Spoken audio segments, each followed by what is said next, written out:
Hello and welcome students. We are starting with calculus today. At the outset of the topic, I would like to tell you that this calculus topic I am teaching for those students who want to learn calculus as a basic for physics. As you know students, calculus is a very wide branch of mathematics. But if you think of calculus as a basic for physics, that is, when you start with physics in 11th standard, you are preparing for JEE exams, or you are preparing for NEET exam, or you are preparing for any other entrance exam where you have topics like mechanics, Newton's laws of motion. In all such topics, many a times you come across differentiation. You come across topics like differentiation, where you will have a function and you need to find the derivative of that function. You come across integration, where you will have a function and you need to integrate that function. So in today's lecture, I'm going to take the basic of calculus. I'm going to take the basic of calculus, which will help you for physics topics. So I won't be going much in detail. I shall be taking only those aspects of calculus which will help you write the derivative of a given function, write the integration of a given function.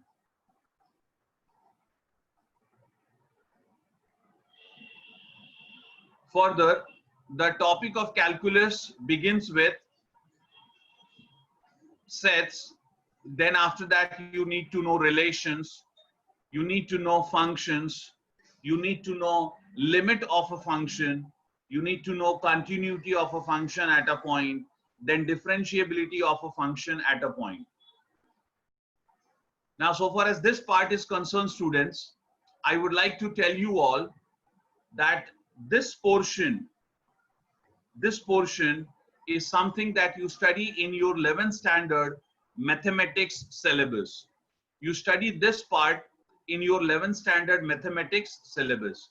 So you learn sets in detail in 11th standard mathematics, relations, functions, limit of a function, continuity of a function at a point, differentiability of a function at a point. So in this lecture, we are not going to cover all this. So what we will cover, that will directly start with derivatives. It will directly be starting with derivative of a function with respect to x. So we are not taking all this part. This part is specifically for mathematics, which you do in your 11th standard maths textbook. So we are not going to go in detail here. Here we are going for derivative of a function, derivative of a function of x, derivative of a function of x with respect to x. So the first thing that we will begin here with is the meaning of this statement, derivative of a function of x with respect to x. So I want you all to understand that when you say function of x,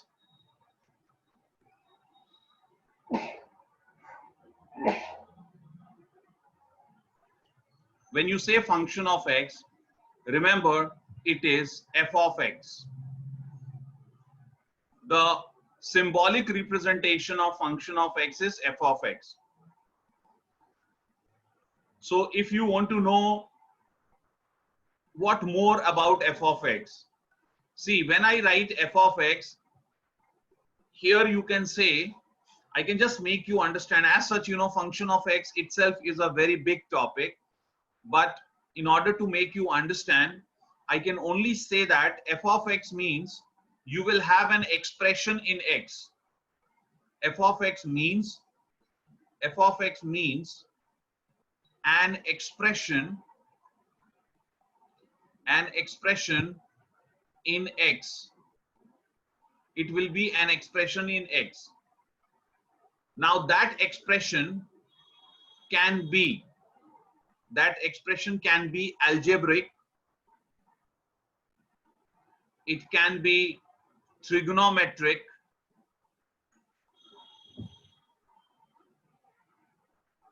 logarithmic,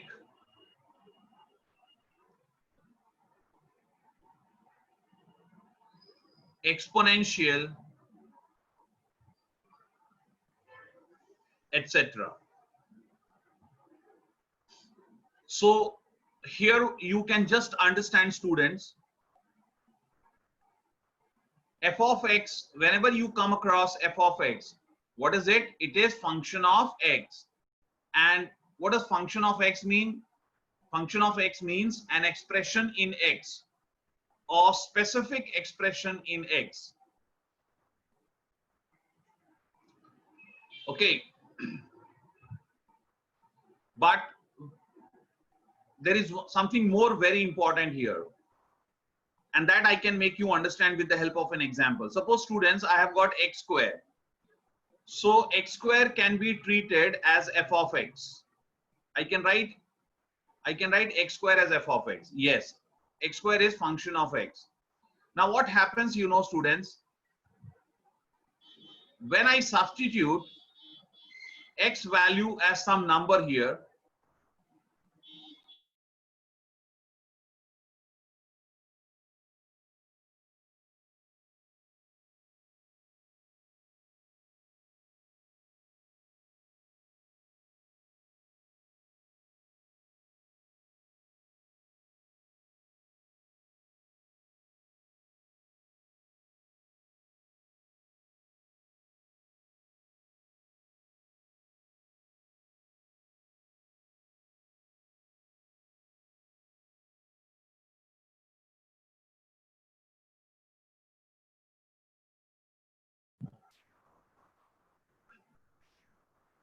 okay, f of x, x square can be treated as f of x, and when I put x as 2, what happens? I get f of 2, and this is 2 square, which is 4. Now tell me, students, when x was 2, I got 4. And every time I put x2, I will get 4. What is happening here? I'm getting a unique value of the function. I want you all to be very attentive, and this thing is not to be taken lightly.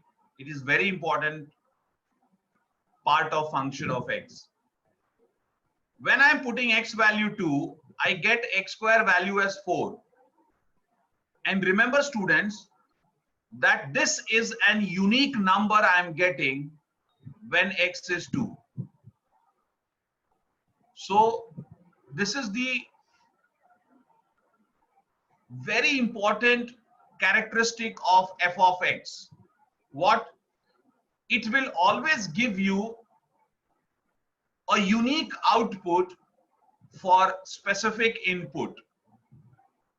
Let me take x equals to 3. Now when I take x3, I will get, put x3 here, I will get f of 3 equals to 3 square and 9. Now this is once again unique.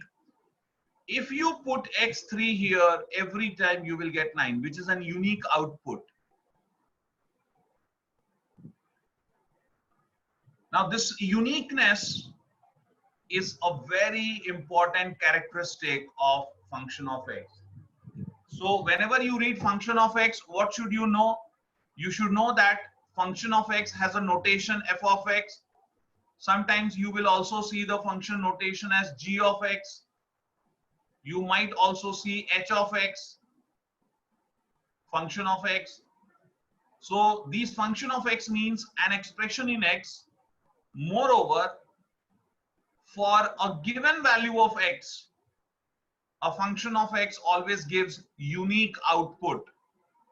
For a given value of x, I will write it here. For a given value of x, given value of x,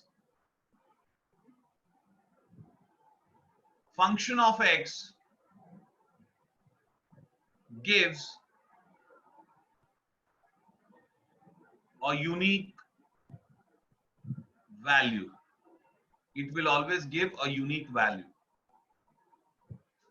So students, this is the explanation which I can give at this time for you all with the minimum usage of words. As such, if we go for function will require not less than 4 hours of lecture. But in 10 minutes, if I want to teach you function, then this is what function is. Okay, now let's go some types of functions. So some types of functions we will have: algebraic function, trigonometric function, logarithmic function, and exponential function. What are algebraic functions? Algebraic functions are those functions. So we are going to check now algebraic function.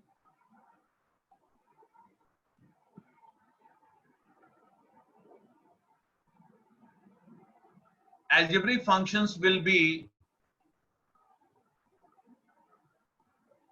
say, power function.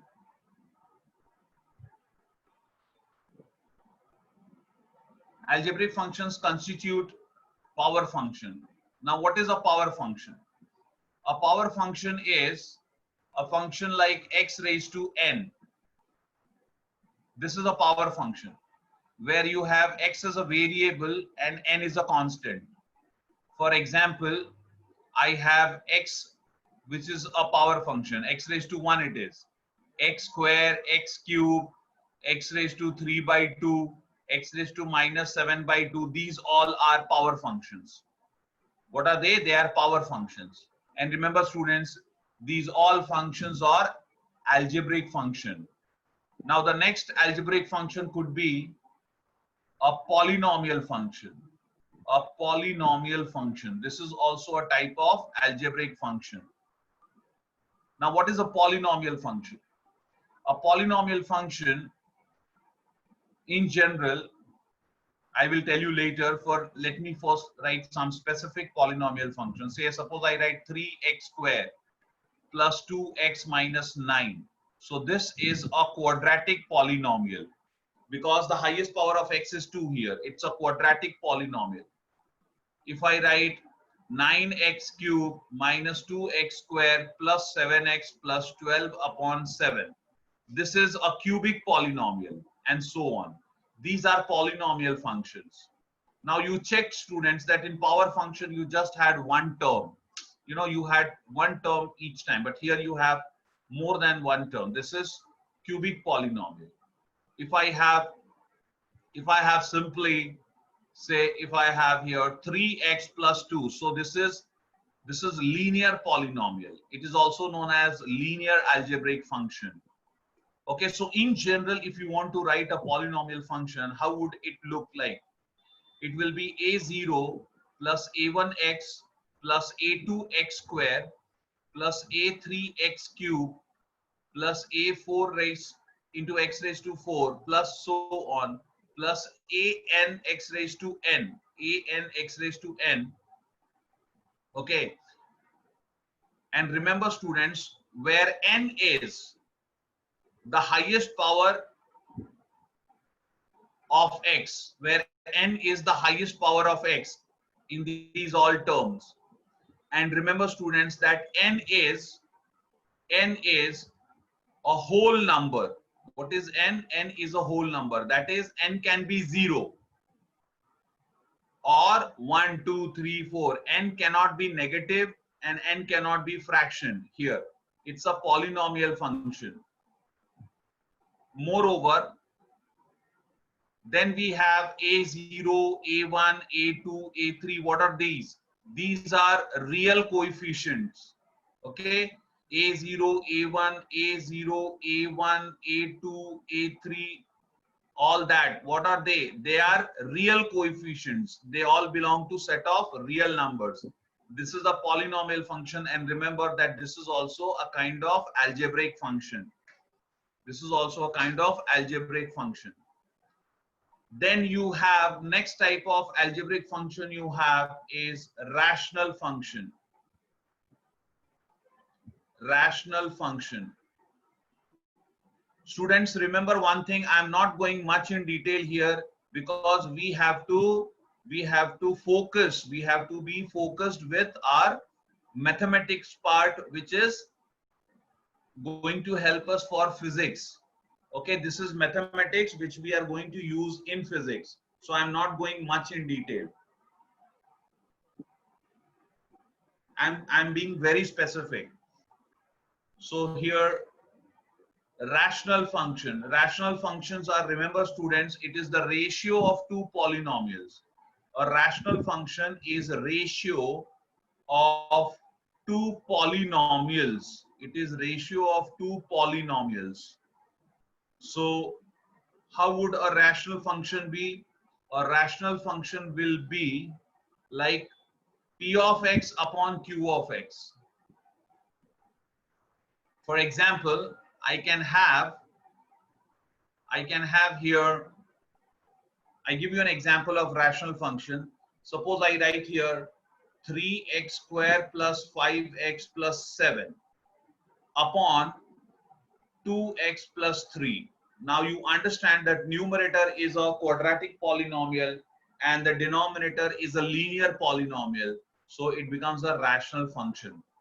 So this is different types of algebraic function you have. Then students, after algebraic function, the next one is trigonometric function.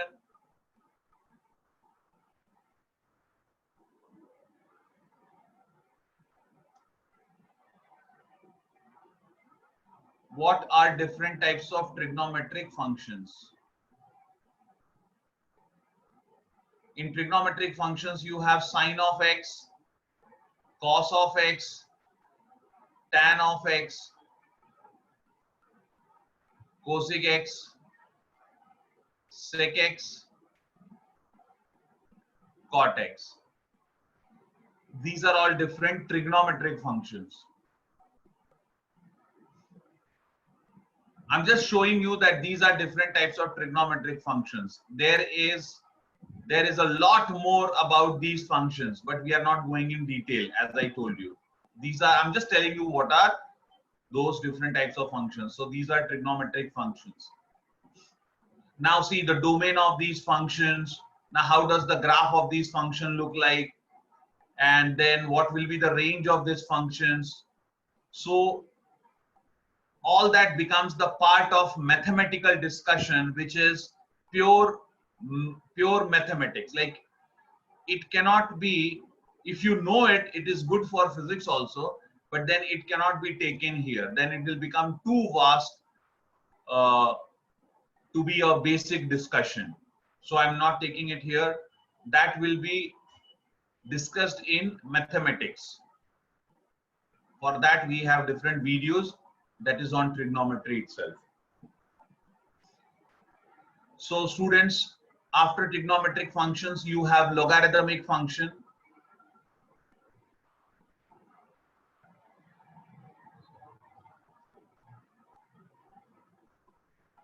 Logarithmic function is log of x. Now when you say log of x, remember students, there is some base here which needs to be mentioned.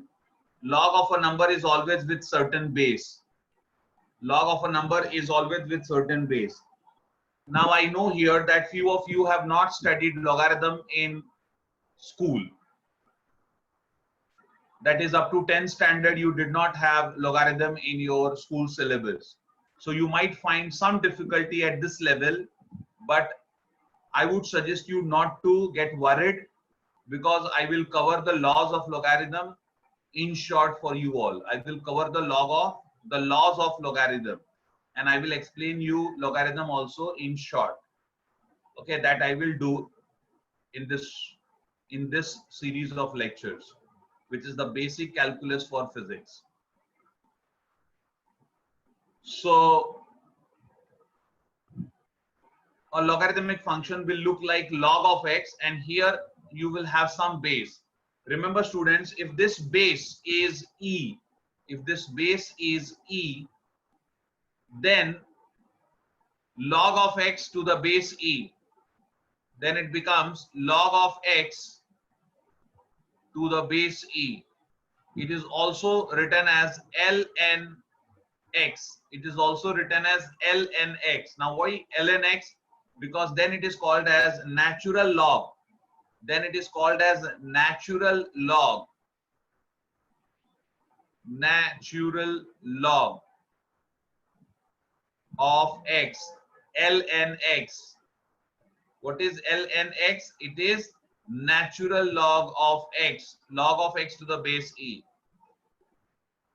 Remember students, you can have this one as 10.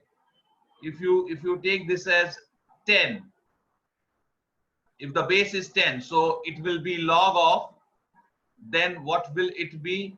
Then it will be log of x to the base 10. Log of x to the base 10. And this is not written as ln x, please. It is written as log x to the base 10 only. It is written as log x to the base 10. If you write simply log x, you don't write 10 here, then it will become log x to the base e. Remember students, if you do not write base, it will be treated as e. Log x, suppose I wrote log x and I forgot to write the base here, it will be treated as e. That is why we don't write base when we want it to be natural logarithm. We want it to be natural logarithm. Some teachers and some students have practice of writing ln x. We will write log x without base if we want it to be taken as e. This is known as common logarithm. As you write here ln x, log x to the base e as natural logarithm, this you call it as common logarithm. Common logarithm.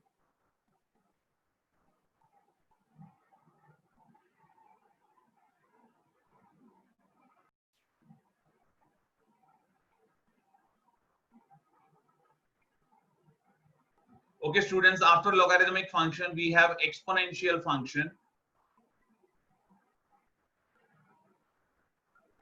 We have here exponential function.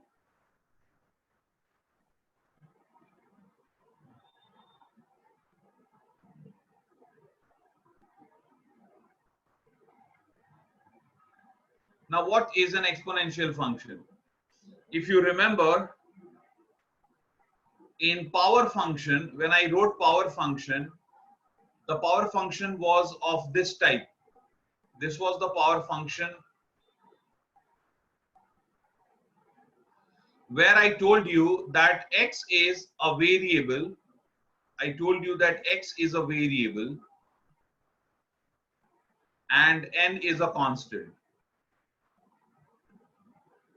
X is a variable and n is a constant. This is what I said, and which is evident in these all. See, variable, constant, and so on. So x raised to n, which is power function, it is also sometimes called as variable raised to constant function. What kind of function is this? It is variable raised to constant function. Variable raised to constant function. Remember students, in case of exponential functions, the things will get reversed. That is, I will have constant raised to variable. You can check what is happening. Now the base is constant and the power is variable. 3 raised to x, 4 raised to x, 5 raised to x, and so on. This is constant raised to variable. So in general, what you can say a function which is in the form a raised to x, a function which is in the form a raised to x, where a is not 0, a is not 1, and a is greater than 0. A is not 0, a is not 1, a is greater than 0 is known as an exponential function. Now, once again, students, if you have doubts that why a not 0, a not 1, why a greater than 0, so then, this will again become a detailed discussion of mathematics. Okay, and here what we are doing. So if you are much interested, you can always find in my other videos that why these conditions. But as of now, it is better to be focused with what I said. Exponential function will always be in the form a raised to x. What is a raised to x? This is variable raised to constant type. It is reversed as that. Here we have variable as base and constant. Variable raised to constant. This is exponential function. So these are different types of functions, students. I have explained for you. Now what we are going to do is we are going to write the derivative of these functions. I will tell you what we will do in this lecture. We will write the derivative of these functions. Then I will give you the different theorems on derivative of a function, that is how to differentiate if two functions are added, subtracted, multiplied, or we have the quotient of two functions, that is one function is divided by the other function. How do we write that? Then I will take some problems and then complete this derivative topic. Okay, students, I would like to rectify my mistake here. For exponential function, it needs to be constant raised to variable, and I wrote this as variable raised to constant. I wrote, which is definitely not true, because variable raised to constant is power function. Variable raised to constant was power function, which we have already done. Variable raised to constant, see here, variable raised to constant is power function. So by no means it can be exponential function. And as I had already told you that in exponential function, the things reverse. The base becomes constant and the power, the index is variable. So what kind of function will be exponential function? It will be constants raised to variable. It will be constant raised to variable. I rectify my mistake. Okay. So students, having done this, now we will go ahead and we will start with the meaning of derivative of a function with respect to x. So let me now first teach you what is meaning of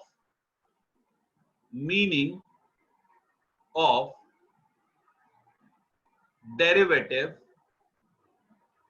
of f of x with respect to x. F of x with respect to x. Okay. So before I teach you the meaning of, what am I teaching? Meaning of derivative of f of x with respect to x. So before I teach you that, let me first give you the symbol. What is symbol of, how do I denote derivative of f of x with respect to x? So students, there are two ways I can do this. I can do it by writing f dash of x. I can write derivative of f of x with respect to x as f dash of x, or I can write it by writing d by dx of f of x. See, there are two ways we can do it. I repeat again. Derivative of f of x with respect to x.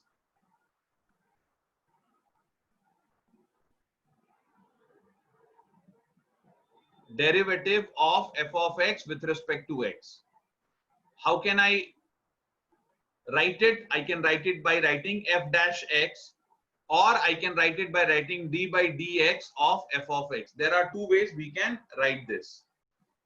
We can write it in these two ways. So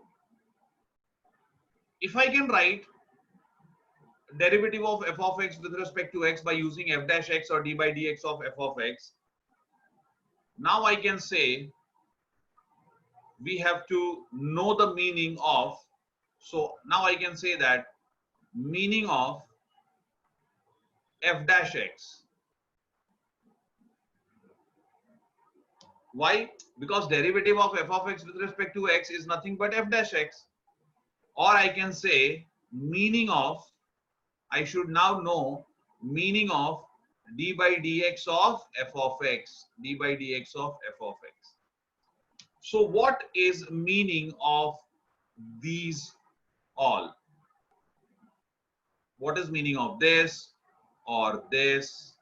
Okay, students, see, when I have derivative of f of x, I'm teaching you the meaning now, be alert. When I have derivative of f of x with respect to x, I have the instantaneous rate of change in f of x with respect to x. What I have the instantaneous rate of change in f of x with respect to x. So see here, I write here, when we have derivatives, when we have derivative of f of x with respect to x, then we have the instantaneous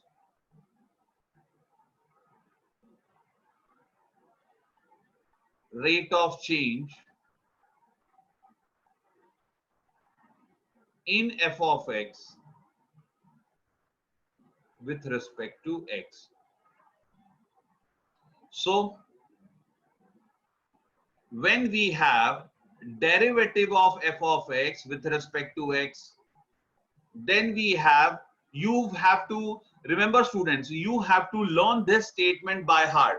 Slowly and slowly you will all start understanding this statement. You will get the uh, insight of this statement, that what does this statement mean. But as a beginner it might be not very clear that what does this statement mean. So but then you have to learn it, you have to remember it for time being. Okay, you just remember it. With the time, as the time goes ahead, you will start understanding. Moreover, when you are using it in physics, you will understand it much better.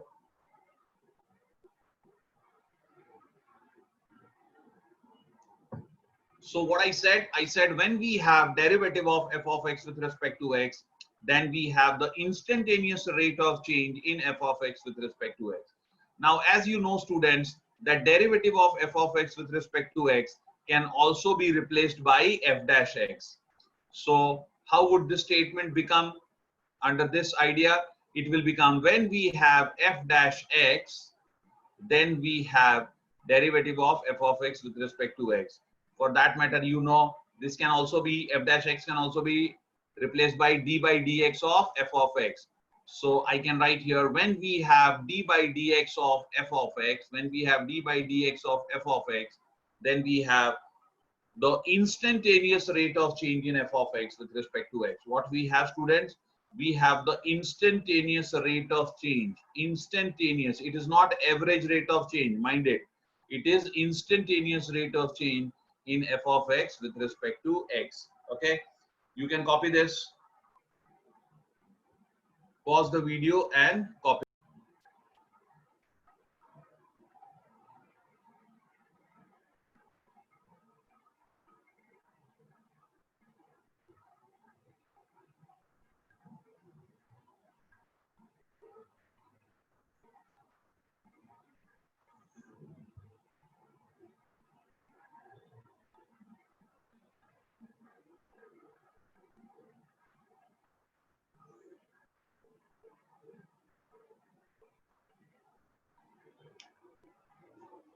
So students, now we can begin with some important results, that is derivative of some standard function of x with respect to x. So we can begin with derivative of some standard function of x, standard functions of x with respect to x.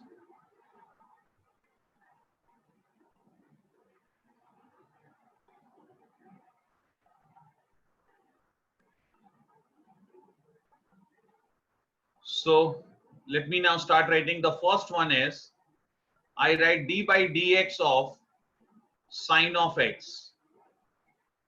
What I'm writing, students? D by dx of sine of x. What does that mean? It means derivative of sine of x with respect to x. It means derivative of sine of x with respect to x. And what is it equal to? It is equal to cos of x. Now once again, how does it come as cos of x? This is again a discussion of pure mathematics. You don't need to know that in when you are learning basics of calculus for help in physics. You need not know it, because if you have a doubt that how does d by dx of sine x come as cos of x, then for that we will have to know the Newton's principle, first principle of derivative. We will take this as f of x and then we will find f dash x. That if you want to know, then you'll have to watch my other video. So d by dx of sine of x is cos of x. And how do I read it? I read this as derivative of, how do I read it? I read this as derivative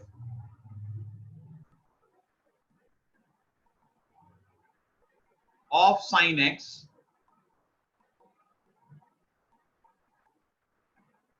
with respect to x is equal to cos x. Derivative of sine of x with respect to x is equal to cos x. Students, remember, when you write this statement, in this statement, what happens, I tell you. Students are very much focused at the function they are differentiating. Like in this complete statement, for a student, sin x is important and cos x is important. They would say derivative of sin x is equal to cos x. What they would say, derivative of sin x is equal to cos x. Mind it, students, I don't say that sin x and cos x are not important, but mind it, my dear students, this x here is equally important. So what you should say, derivative of sin x with respect to x is equal to cos x. Derivative of sin x with respect to x is equal to cos x. That means if you had here, say d by dp of sin x, if I have d by dp of sin x, then it is derivative of sin x with respect to p. Now then there is a question, is there a relation in x and p, whether x is independent of p or x depends on p, all that. So that is once again something which we are not going to take here, but I have tried to tell you, see, whatever is required I keep saying. So this much is required for you to know that this with respect to x is equally important. So d by dx of sin x is cos of x. Second, you have d by dx of cos of x. It is equal to minus sin of x. D by dx of tan of x. It is equal to sec square x. Sec square x.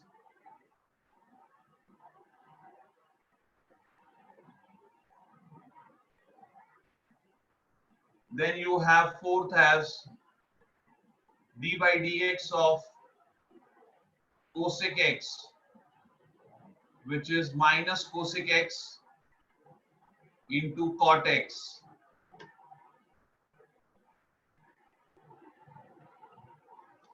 D by dx of sec x. This is sec x into tan x. D by dx of cot of x. This is minus cosec square x.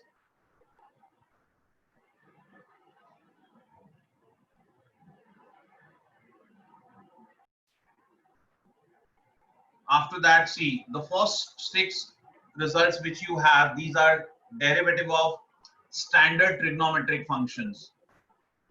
Standard trigonometric functions. Trigonometric functions can be more, but then those trigonometric functions may not be the standard trigonometric functions. Then I write d by dx of x raised to n, which is power function. Its derivative is n x raised to n minus 1. For example, let me give you an example here.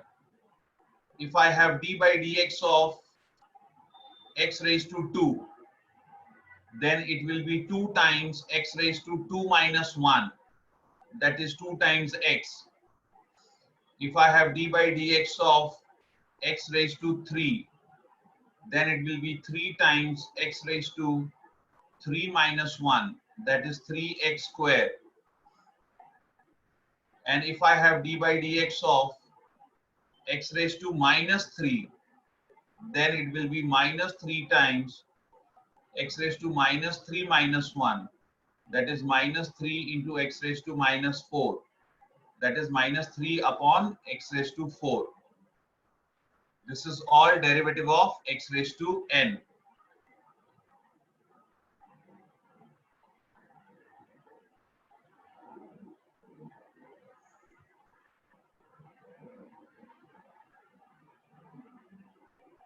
So students, what if I have to differentiate? Suppose if I have d by dx of x only, how would I take it? Remember students, d by dx of x, I will take it as d by dx of x raised to 1. I will take it as d by dx of x raised to 1. Okay. Now once I write it as x raised to 1, this becomes what type? It becomes x raised to n. And just now we wrote x raised to n derivative. What it was? It was n d by dx of x raised to n was. It was n x raised to n minus 1. Now here n is 1. So you will have 1 x raised to 1 minus 1, which is 1 x raised to 0. X raised to 0 is 1. So 1 into 1, which is equal to 1. So this is d by dx of x. What is d by dx of x, students? D by dx of x is 1. This is also one result. So remember, d by dx of x is 1. So we can write this as 8. This is our 8th. So here we had up to 7th. That one is 8th. Okay. So when you see d by dx of x, you need not do all this. Please don't write all these steps. You should remember d by dx of x is 1. You should write that immediately. Then we have 9th. 9th is, suppose I have to write d by dx of 1 over x. D by dx of 1 over x. What would I do? I will write this as d by dx of 1 over x. I know that the power is 1. X power is 1, which is in the denominator. So I will take it up in the numerator. It will become x raised to minus 1. Okay, so d by dx of x raised to minus 1 it is. And once I am writing this as x raised to minus 1, now you understand, students, that this is Which type of function it is? It is a power function. You understand that it has become a power function. That is x raised to n type. So what will the derivative be? Its derivative will be n x raised to n minus 1 minus 1 x raised to minus 1 minus 1. That is equal to minus 1 x raised to minus 2. That is equal to minus 1 over x square. Minus 1 over x square. Okay. So here you have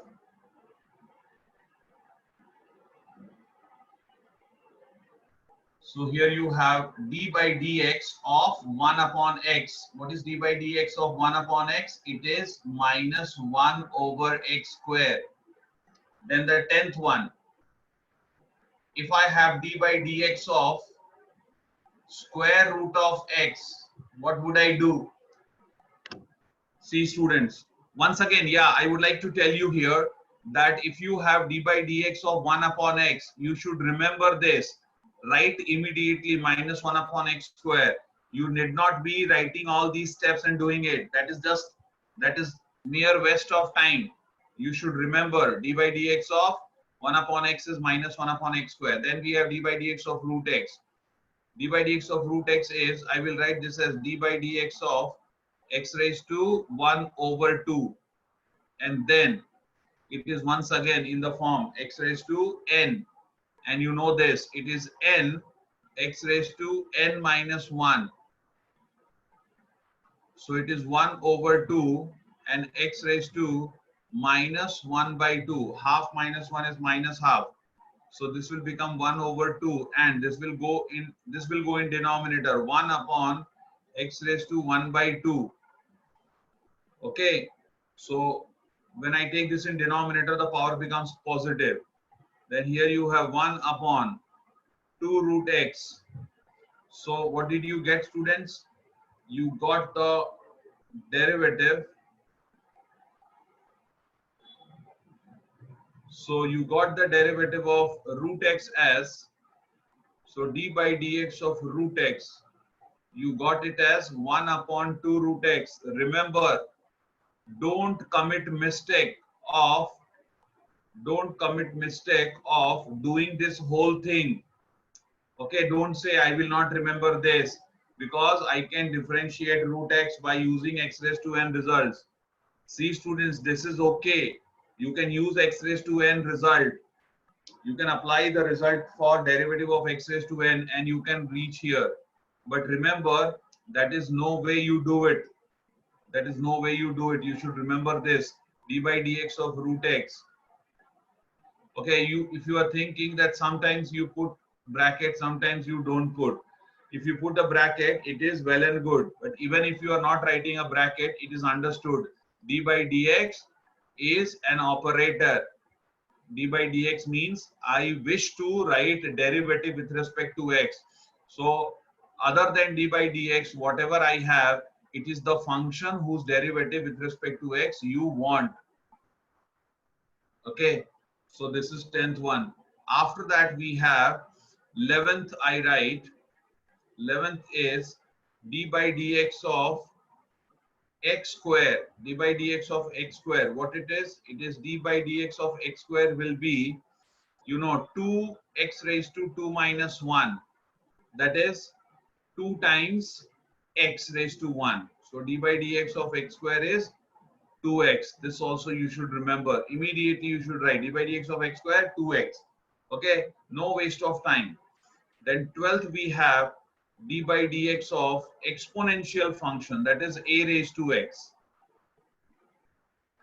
D by dx of a raised to x, where a is a constant and x is a variable. Now students, a raised to x,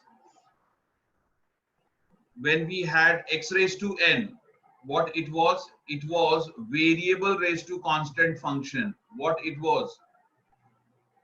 It was a variable raised to constant function. Variable raised to constant function. This one was. But here, what it is not variable raised to constant function. It is constant raised to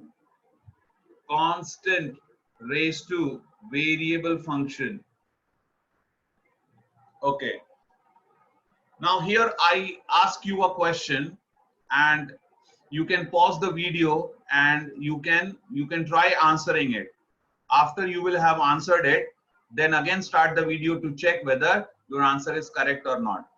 I am asking you all a question that when I write a raised to x, what makes me take x as a variable and a as a constant?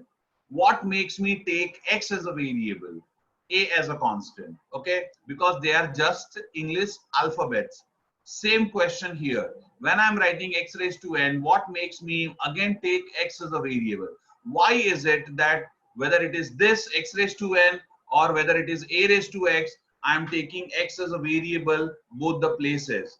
And once I take a as a constant, and the next time I'm taking n as a constant. So my question is very simple, that why in these two cases, I'm taking d by dx of x raised to n it was. So here also I took x as variable. Here also I am taking x as a variable. Why that? You can pause the video and you can. So I hope you all must have answered this question. And the answer for this question is, I have here x, d by dx. It means I'm differentiating the function with respect to x. I'm differentiating this function of x with respect to x, and hence x is a variable. A will become a constant. A raised to x, constant raised to variable. Why x is variable? Because I'm differentiating with respect to x. Same here. I have d by dx. I'm differentiating with respect to x. So this function, which is x raised to n, it will be treated as variable raised to constant. X is variable, n is constant. X is variable and n is constant. Very good. I hope you all must have understood this.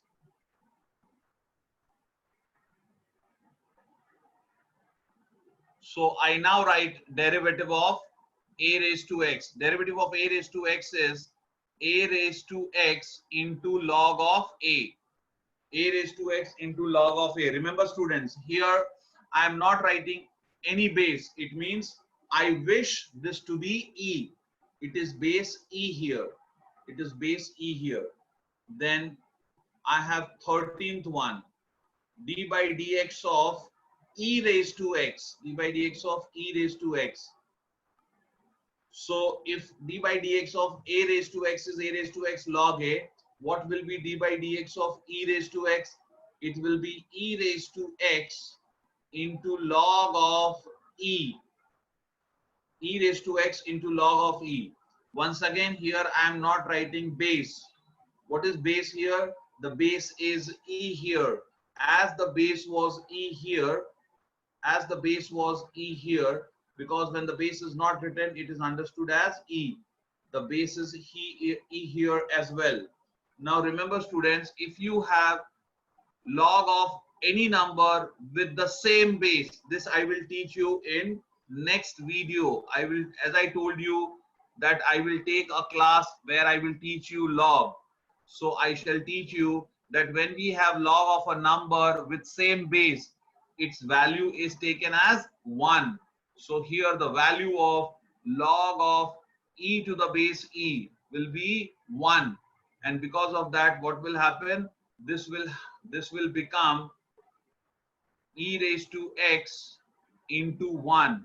So the final answer will be final result will be d by dx of e raised to x equals to e raised to x. D by dx of e raised to x will be e raised to x. Then we have 14th. 14th is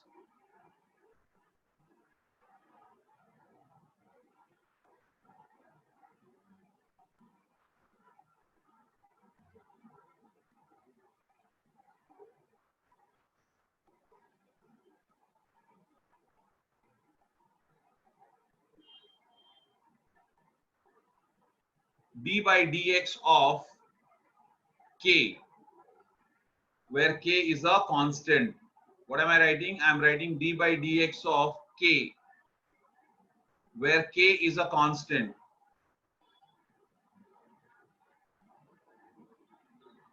Remember students, derivative of a constant with respect to x, derivative of a constant with respect to x is 0.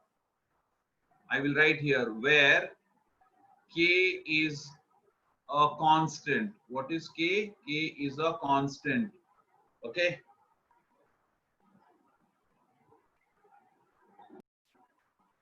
Okay, so next we are now going to do theorems on derivative. Theorems on derivative. So remember students, we are concerned with the statements only. We are not going to prove these theorems. Proving the theorem is a part of mathematics, which you will definitely do in when you are doing mathematics, when you are learning derivative as a topic from your 11th standard textbook and 12th standard textbook, whichever board you are in. But here I am just telling you the statement of those theorems. So the first one goes as follows. See, if f of x and g of x are two differentiable functions, two differentiable functions of x, then if f of x and g of x are two differentiable functions of x, then the first one, d by dx of f of x plus g of x is equal to d by dx of f of x plus d by dx of g of x. Very simple statement, students. This statement requires no explanation. There are two functions of x. One is f of x and the other one is g of x. Now these two functions of x are differentiable functions of x. So if you have any doubt that what is meaning of differentiable function of x, do not worry. Okay, at least those students who are preparing for, who have mathematics as a subject in 11th standard and 12th standard, they should not worry, because let me tell you, here I have written, if you remember, differentiability of a function at a point. So you will cover that also in your mathematics, differentiability of a function at a point. So what does it mean? So here what is meaning of differentiable function here? Here you can only understand that when we say differentiable function of x, it means the function is differentiable with respect to x. When I say differentiable function of x, the function is differentiable with respect to x. That is what you should understand. That is, you can find its derivative with respect to x at that point. Okay, so what is happening, students? D by dx of f of x plus g of x, if you have the sum of two functions, f of x and g of x are added, and outside you have operator d by dx, what would you do? You will differentiate f of x, then you will differentiate g of x, and since you have plus sign in between, you will write plus sign. How easy this one was, right? Yes. Next is second. Second is d by dx of f of x minus g of x. If you have two functions of x, what would it be? It will be d by dx of f of x minus d by dx of g of x, minus d by dx of g of x. Okay, one more thing I would like to state here, students. You know, in some of the textbooks you will find that instead of writing f of x and g of x, they write u and v here. So what would they write? They would write if u and v are two differentiable functions of x. Instead of writing f of x, what they would say if u, and instead of g of x, they will write v. If u and v are two differentiable functions of x, then d by dx of f of x plus g of x. So if you write u and v, this will become d by dx of u plus v. D by dx of u plus v. What it will be? It will be d by dx of u plus d by dx of v. You can write either of those. You can write d by dx of u plus v, then you should write this one. This one you should write. And if you're writing d by dx of f of x plus g of x, then you should write this one. Same way here, if you have u minus v, d by dx of u minus v, then what it will be? It will be equal to d by dx of u minus d by dx of v. Okay, so I stop the lecture here. The other theorems, that is product rule and quotient rule, I will do in the next class, next video. Thank you.